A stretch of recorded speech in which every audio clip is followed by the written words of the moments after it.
Sidang gugatan surat keputusan SK Pemberhentian Kepala Desa Kades Sungai Kapas Saliman di Pengadilan Tata Usaha Negara PTUN Jambi pada Kamis 2 Juli 2026 berlangsung memanas. Kabag Ops Polres Merangin AKP Edi Ferdinand hadir langsung di persidangan untuk menepis tudingan miring yang mengarah kepadanya.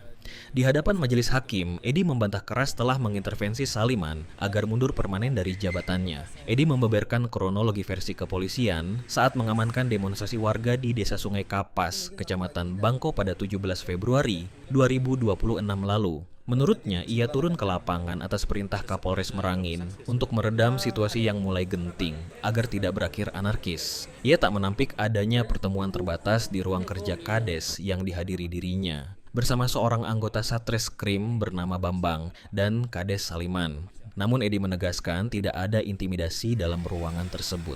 Kami bertiga hanya membahas hasil diskusi dengan masyarakat, yaitu opsi pemberhentian sementara. Secara administrasi, hal itu memungkinkan berdasarkan usulan Badan Permusyawaratan Desa, BPD Kecamat, ujar Edi di persidangan. Ketegangan baru mencair setelah Sekdes Sungai Kapas, Aji Taufik, ikut masuk ke ruangan.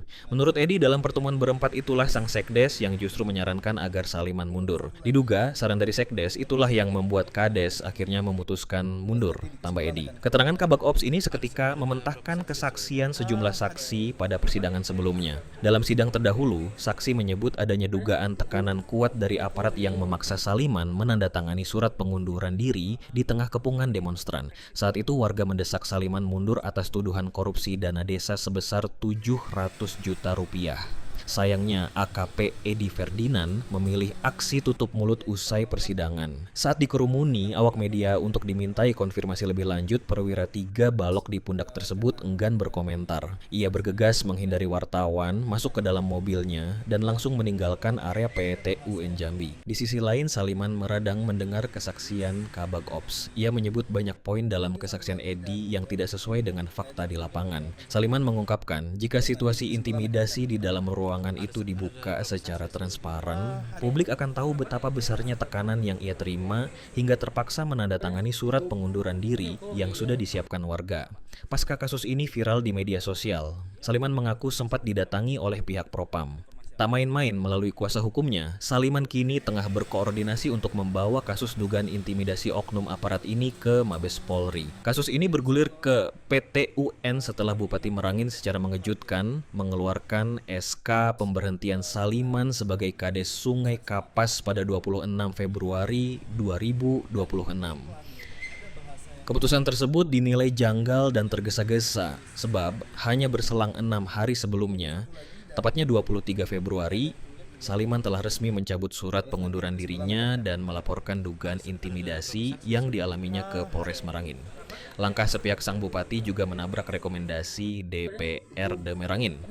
Dalam rapat dengar pendapat RDP sebelumnya, Legislatif telah mengingatkan Bupati agar menunda pemberhentian hingga Inspektorat selesai melakukan audit investigasi. DPRD menegaskan SK pemberhentian baru bisa diproses jika Saliman terbukti menyelewengkan dana 700 juta rupiah. Ironisnya, hasil audit resmi Inspektorat yang keluar belakangan justru menyatakan bahwa Saliman tidak terbukti melakukan korupsi seperti yang dituduhkan warga.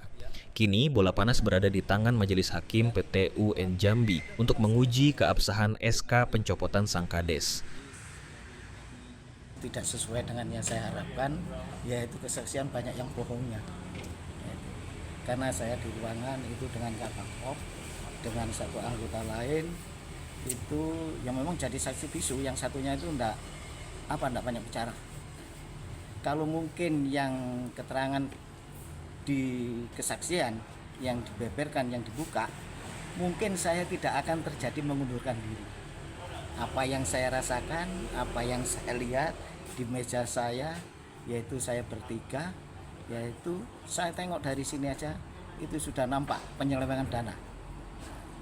Mundur saja Pak Kades, karena mundur Saro anak bini, nah, aset semua Pak Kades itu habis. Sehingga saya suruh masuk Pak Sekdes, nah itu tadi karena apa? Ingin tahu hasil rapat dari BPD, karena tidak ada disampaikan. Kah Bapak untuk mengadukan tersebut ke Bipropam? Malah kemarin bukan masih mengadukan, saya malah sudah didatangi Propam ke rumah. Apa yang saya sampaikan ya apa adanya. yang saya rasakan selama ini. Berarti sudah berproses Pak ya di Polres Merangin ya? Sudah, tapi belum ada laporan gitu. Belum ada hasil. Belum ada hasil. Karena lewat yaitu statement yang saya pakai itu tadi. Nah, itu tadi. Saya tidak Berarti ini bukan laporan resmi Bapak ke Polres, melainkan kemarin sempat ada Yang Bapak viral, ya. jadi Bapak didatangi Propam. iya. Apa yang dipertanyakan Pak? Yaitu masalah itu apa yang diucapkan, ya apa yang saya ucapkan saya rasakan itu saya pertanggungjawabkan. Memang itu adanya, yaitu tekanan dan intimidasi dari Kapakop. Ada arahan dari pihak kepolisian untuk melaporkan hal tersebut Pak ke Propam secara resmi? Juga dari Propam itu juga nyampaikan, kalau memang mau ke Mabes Pak De, ini barcode-nya ada.